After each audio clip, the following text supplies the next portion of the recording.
பெரியவரெல்லாம் சொன்னா நம்ம பிராமண சங்க சார்பில் இந்த கூட்டத்தை ஏற்பாடு பண்ணியிருக்கோம். நீங்களாம் வந்து பெரிய ஒத்துழைப்பு கொடுத்துருக்கீங்க. உங்களுக்குலாம் நிறையா நமஸ்காரம் தான் பண்ணலாம். ஏன்னா உங்க ஆன்மீக சிந்தனையை வந்து உங்க எல்லாருக்கும் பிரதோஷம் அவாவா ஆத்துல மாமா காப்பி போடுற நேரத்துல விட்டுட்டு அதெல்லாம் நீங்க விட்டு நீங்க வந்ததுல ரொம்ப எல்லாருக்கும் எங்களோட பிராமண சங்க சார்பில் எங்களோட கிருதஜ்ஞையை தெரிவிச்சுக்கிறோம்.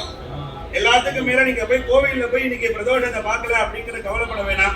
ஏன்னா எனக்கு தெரிஞ்சு எங்க ஊர் பக்கத்துல தான் அண்ணா வந்து ஒரு சிவன் கோவிலையோ ஒரு பிள்ளையார் கோவிலையோ பிரச்சனைனா ஆளா வருது நம்ம அண்ணா மட்டும்தான். ஏன்னா அது எந்த கோவில நாங்க எதிர்பார்த்தோம். எங்க கோவில்ல வந்து கோவில கூட்டிட்டு போயிட்டாங்க. அப்ப போய் சொன்னோம், அதிகாரிக்கு போய் சொன்னோம், யாரும் திறந்து விட மாட்டேன்னாரு. தைரியமா அவருதான் கோவிலுக்குள்ள போங்க, யாரும் உங்களை விட்டுறான்னு சொன்ன மாதிரி அது மாதிரி அன்னைக்கு எப்படி அந்த தேவர்கள் சொன்னாரோ அதே மாதிரி எங்க அண்ணா வந்து அப்படி வந்து நம்ம ஊருக்கு நிறைய சப்போர்ட் போடுறதுக்காக தான் அவர் தாமரை சின்னத்துல இருக்கா. நீங்க எல்லாரும் போனவர்கள் வேண்டிட்டு இருந்தது எல்லாருமே நிக்கணும் அப்படின்னு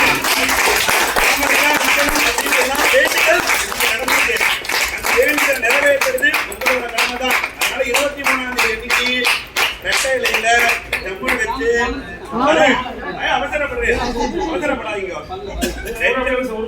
ரெட்டை இலையில போடுறவா ரெட்டை இலையில உங்க கிராமத்துல போடணும். சரியா? தாமரை புஷ்பத்தினால நிறைய அர்ச்சனை பண்ணிட்டே இருக்கணும். இன்னில இருந்து சங்கல்பம் பண்ணீங்கோ. எல்லாரும் கிருஷ்ணருக்கு எப்படி தாமரை பூனால அர்ச்சனை பண்ணுவீங்களோ 23ஆம் தேதி உங்களுக்கு தெரிஞ்சு அவர் 10 பேருன்னு தப்பா சொல்லிட்டாரு எங்க தலைவர். நீங்க 10 பேரை நினைச்சுக்காதீங்க, 1000 பேரை சங்கல்பம் பண்ணிக்க வேண்டியது. ஒவ்வொருத்தரும் 1000 பேரை தாமரையில ஓட்டு போடுவாங்க. வாட்ஸ்அப்ல நீங்க வந்து எப்படி குட் மார்னிங் மெசேஜ் அனுப்புறீங்களோ 21ஆம் தேதி சாயங்காலத்துல இருந்து ஆரம்பிச்சிடணும்.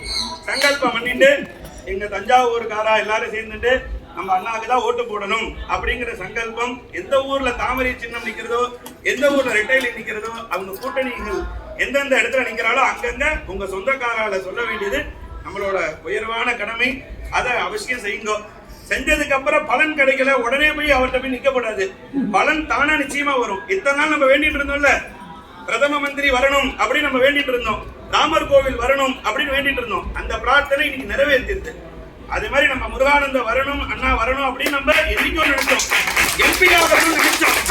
ஆனா டிஸ்ட்ரிபியூஷன்ல தப்பாயிடுது. ஏன்னா இங்க மேலவீதி ஓட்டு தான் தாமரை சின்னத்துல ரொம்ப அதிகம் அப்படின்னு அவெல்லாம் சொன்னான். அதே மாதிரி இந்த தடவை தஞ்சாவூர்ல தாமரை ஓட்டு தான் ஃபுல்லாவே இருக்கணும். அது மாதிரி நீங்க உங்காத்து வேலை செய்ய வரவாலிருந்து ஆரம்பிச்சு தீவனம் வைக்க வரவாலிருந்து ஆரம்பிச்சு எல்லாரையும் சொல்லுங்க, தாமரை சின்னத்துக்கு ஓட்டு போட்டா நம்மளுக்கு நல்லது நடக்கும் அப்படிங்கறத சொல்ல வேண்டியது உங்க கடமை. அவரு எங்க காமாட்சி அக்ரஹாரத்துல வந்து அவர் வந்து வேட்புமனு கேட்கறதுல எங்களுக்கும் ஒரு பெருமைகள். அதனால எங்களுக்காக நேரத்தை ஒதுக்கி உங்களோட கட்சி சார்பாக வந்த அனைத்து பேருக்கும் எங்களோட நன்றியும் நமஸ்காரத்தையும்